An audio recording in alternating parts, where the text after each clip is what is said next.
I'm going to stop reading the chat now. Thank you. I got to focus on this game and make sure I don't miss anything. Because this is going to be fun. Ladies and gentlemen, finally we're back. Welcome, welcome. I hope you're having a wonderful Saturday afternoon or Saturday evening, Saturday morning, depending on where you live. It's currently 1:50 p.m. on the East Coast in New York City. I'm currently in my apartment having some fun casting some DreamHack. I was up at 3:30 this morning, took a shower, and got ready to go at 4 a.m. It's been an awesome day. I hope you guys have been having an awesome day as well. Tune in tomorrow, same time. I think I'll have to get verification on that. But DreamHack, awesome tournament. I'm ready to cast some more StarCraft 2. Finally in the game here in the top left-hand location, I present to you the Green Terran player. As I open up the Wikipedia page that shows the groups and the statistics. Okay, cool. So here's what's happening. Traditional. Okay, so this must be euthermal, I think. In the traditional has gone 2-0 versus Mikken, and that's all that's happened. So neither of these players has dropped a map yet in this group stage. Excuse me, in this group stage. In the bottom right-hand location, I present to you your Blue Zerg player. He is StarTale's Life. Of course, Red Bull tweeting all about him in the past few days, announcing their Red Bull tournament, their training grounds. Really cool things from Red Bull coming forward regarding esports. Life, of course, a part of StarTale. StarTale is sponsored. One of their major sponsors is Red Bull. That's why I mentioned that. Very cool indeed. But we got a ZBT. The map is going to be Belshir Vestige. We see a Reaper opening here from the Green Terran player. Fairly standard. Now, Life is not drone scouting, which is interesting. Because I always wonder if I should drone scout or not when I play ZBT. Because I want to be able to see the gas of my opponent so I can know, okay, it's going to be a Reaper opening, I should probably open speed. This tells me that Life opens the same no matter if it's Reaper, no matter if it's Command Center. So gentlemen at home, ladies and gents, start taking notes here. So 15 hatch followed by the pool. No gas is taken just yet, focusing on the drones. Looks like it's going to be a double queen opening.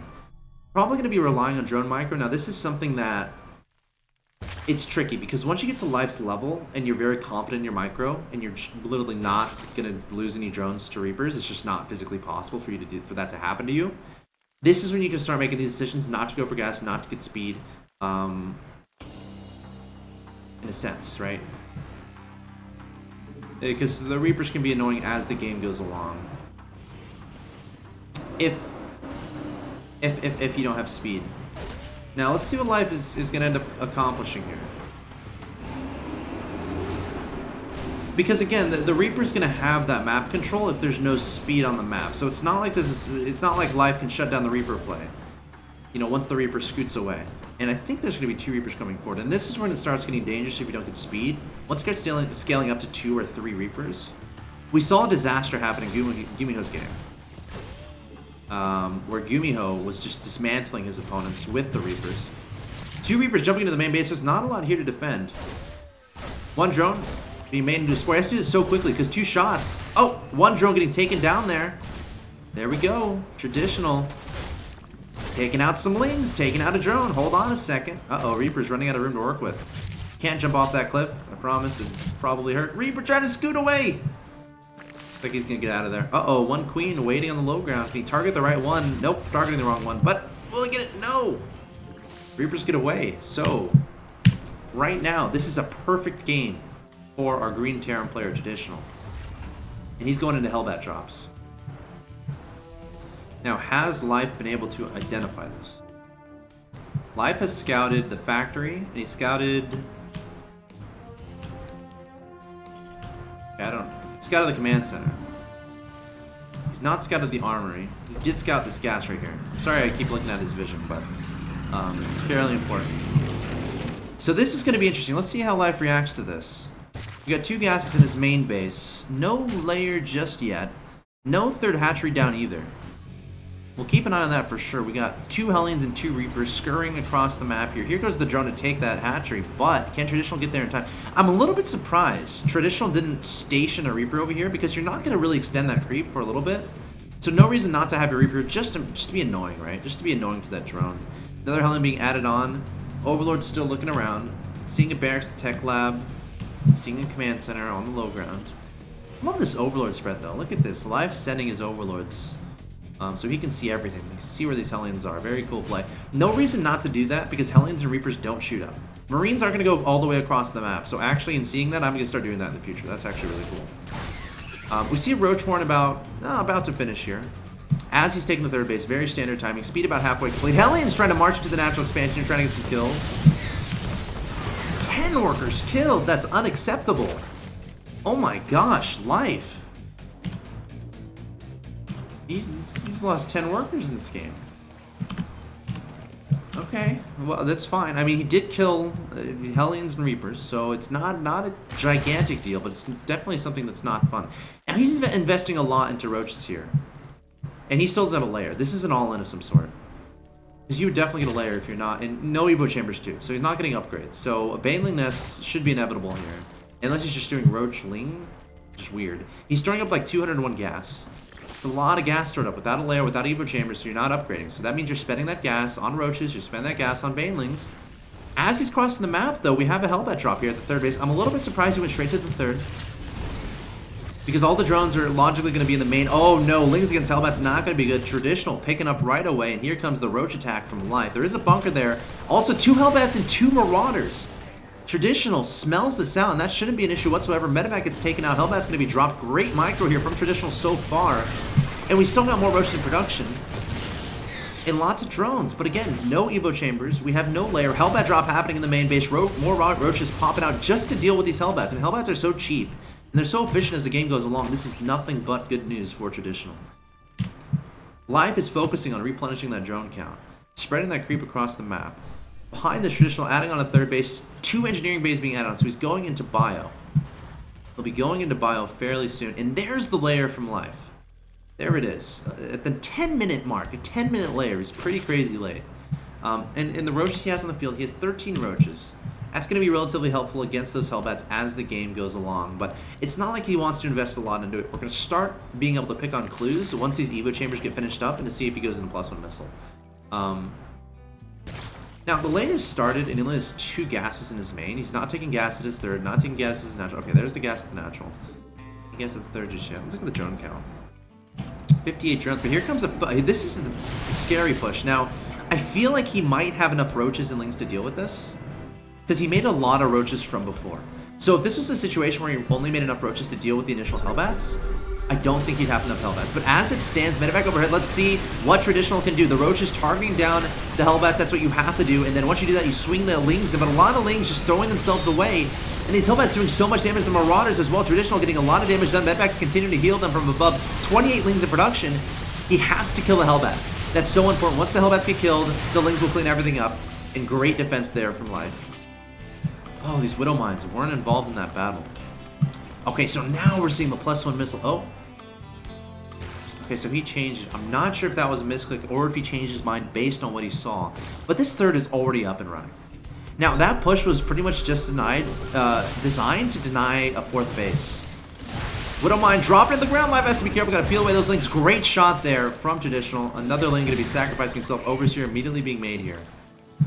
Great trade there from Traditional. And honestly, look at this unit's loss. He has 3 bases. Traditional looking so good in this game. Playing against one of the best Zerg players in the world and playing well. He's ahead in upgrades. Again, the 1-1 was a little late. Baneling Nest just now finishing up again. He's going to start that Centrifugal hooks as soon as possible. Spire just now on the way. 12-minute, 30-second Spire. Again, that's a very late Spire. And Traditional still going to be annoying here. Marines, Marauders, Widow Mines. Chilling at the Watchtower, clearing off creep. And here's that 4th base. Now, can Traditional identify... I love how Life is taking this 4th over here, because I think he realized his opponent's 3rd would be at this location. So instead of building it here where it would be really vulnerable, because this is a nice pivot location to that point where you can defend this, and you can attack this at the same time. Now, the Terran player is going to have to wrap all the way around to kill this 4th base, and leave this area potentially defenseless. I would love to see a bunker or 2 here. And a Widow Mine or 2 as well. Okay, there's a Widow Mine. Oh, gotta be careful. So, Life going for a Link counterattack. This is what he's known for. This is what he does. SCV is going to be relatively vulnerable. Meanwhile, Submarine's going to be peeled away. Pulling back most of his army is Traditional. Trying to cut off reinforcements. Widowmine going to burrow into the ground. Watch out for those shots. Decent Widowmine shots. See the kills on those. 4 and 7. But Traditional is going to be fine with this. I mean, I would like to see Traditional identify this space. Now, 8 mutas are in production. And these 8 mutas might be the story of this game. These 8 mutas might determine, does Traditional come up with a crazy upset? Or is Life able to find a way? That's going to be the question that's going to be answered. Now, great counterattack here from Life. Supply depots are not lifted off. That's going to be very annoying. But at the same time, Life, Traditional, realizing his opponent's army is on the other side of the map trying to burrow down the Widow Mines. And look at all these Marines and Marauders charging towards Life base. I think Traditional is going to be okay with losing some economy, as long as he doesn't lose all of it, as long as he kills his opponent's third. But Life has 4 mutas in production, 30 lings in production. Where are the mutas? They're not going to engage these Marines alone, that's for sure. This hatchery's going to die. And Life is back down to 3 bases. Great push there. And Traditional's be able to hold off the link counterattack. See how much damage was done. Only 15 workers killed. That's doable. 70 to 55 in Harvesters. That's okay, considering he has 3 orbital commands. Not a big deal whatsoever, especially considering he's just denied the space down here. It's going to have to be remade. The drones are going to have to be transferred. But Traditional should know about this, and he's going to probably move some units over there. I wouldn't move all my units over there. No. Surely not. Would not do that. Continue with the upgrades. 2-2 about to finish. 2-2 continue here for Life. No, he hasn't even started 2-2. This is a game Traditional can win. Traditional is ahead. His name is Euthermal in Liquipedia, so I do hope I'm not getting his name wrong. But we've got Marines stimming for. The mutas coming in. The Widowmine's going to be dropping in the ground. Let's see how much damage they can do. Getting crazy shots off on the lings, and more Marines going to be stimming forward to try to deal with these mutas. Plenty of medevacs overhead, and Life, he might have to give up this base. Don't speak too soon, though. Here come a bunch more ling reinforcements. Got to get those Widow Mines into the ground. Got to get the shots off. Muta's going to be pulling back, realizing that may happen. And Life barely holding on to this base. Going to be shoving that away. Traditional needs to keep his army together. Can't let Widow Mines get caught off guard. But this is definitely a game Traditional he's going toe-to-toe with Life. Traditional or Euthermal is going toe-to-toe with one of the best Zerg players in the world right now. Widowmine's going to start doing some damage here. Overseers here trying to help out, but great damage done there from Traditional. Or Euthermal. I don't know what to call him. Again, he's from the Netherlands. Continue to advance forward here, identifying this base. Look at this, leapfrogging those Widow Mines. 2-2 has still not been started from Life. Meanwhile, we have 2-2 already done here for Traditional. Life coming for a lot of lings, a lot of bandits trying to make this happen, but the Widow Mines might be too strong, doing a ridiculous amount of damage to lings and mutas alike. Trying to get more and more in the air. Widow Mines, though, the Overseers are able to detect a lot of those. So getting a lot of damage done. More Marines coming forward here, though, for Traditional, but Life on top of those injects, obviously sending more and more lings forward, but it's going to start getting more and more difficult because Traditional has 2-2 and Life doesn't. Has those medevacs overhead. Life needs a convincing engagement. This might be it. No, he's going to back away. He's doing a great job keeping those Overseers alive. Like, as a Zerg player, or like the Zerg I've been playing, that's one of the biggest mistakes I make, or that's one of the biggest blunders I make. I always overextend my Overseers, and they always end up dying to Widow Mines. But Life doing a great job keeping those guys alive. He's supply blocked here. You're going to have to make 3 Overlords. When you're supply blocked, it's a great time to try to squeeze in some upgrades. But look at the resources of Life. They're pretty much non-existent. Trying to get the space at the bottom back up. But look at this. Traditional is on top of it, sending a bunch of units back in that direction. Muta's going to try to counterattack here, but they're not going to be here to help defend against these Marines. And Life is just going for an all-out counter-attack. He's going to forfeit this base at the bottom left.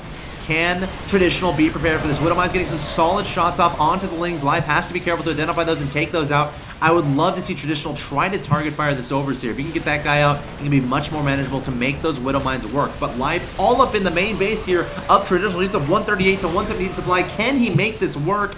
Traditional definitely trying, or desperately trying to get Marines on the field. But look at that.